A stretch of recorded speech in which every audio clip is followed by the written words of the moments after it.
the former Conservative Cabinet Minister, Theresa Villiers. You don't want a delay to Brexit. You want it to happen on time. Are you worried that is where we might be heading?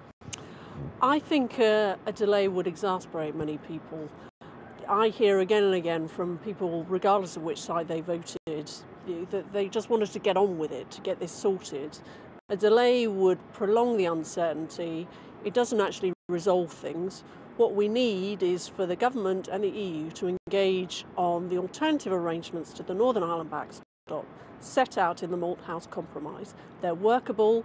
The government has said that they're workable. Now they need to be changed into legal text to amend the treaty to resolve the problems that Parliament has with it.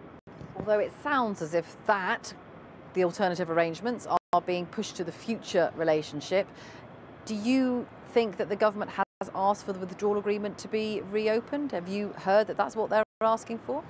Well, the Prime Minister, in the wake of the biggest defeat that any government ever suffered, said that she was looking to reopen the treaty, so I take her at her word.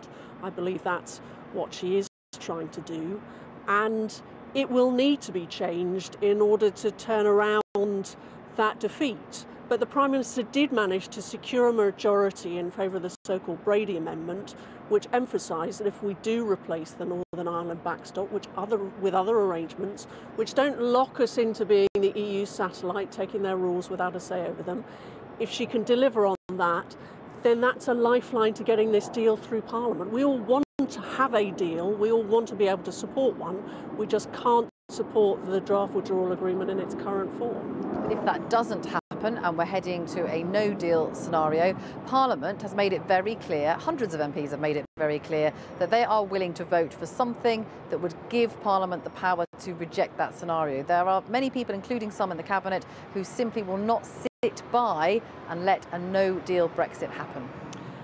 But the more my colleagues talk about taking no deal off the table, the more damage it does to the Prime Minister's negotiating position.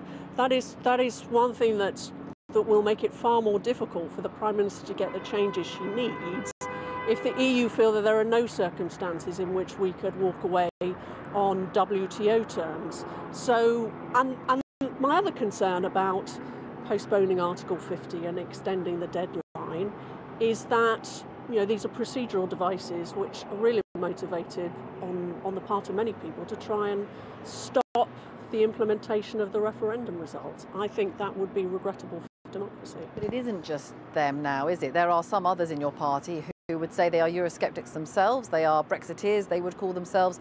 They are also saying now that something needs to be done, that people like yourself need to think very carefully, because you are risking Brexit being delayed by not backing the Prime Minister's deal.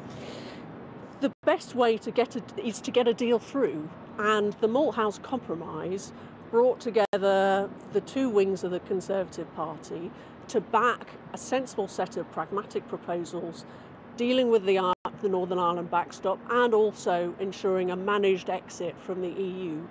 That is our lifeline. You know, that is the way to bring both Conservatives together, but also MPs across the House to build a majority, to have a deal, to respect the result of the referendum and leave on the 29th of March, as the Prime Minister has repeatedly promised. Okay, Theresa Villiers, thank you very much.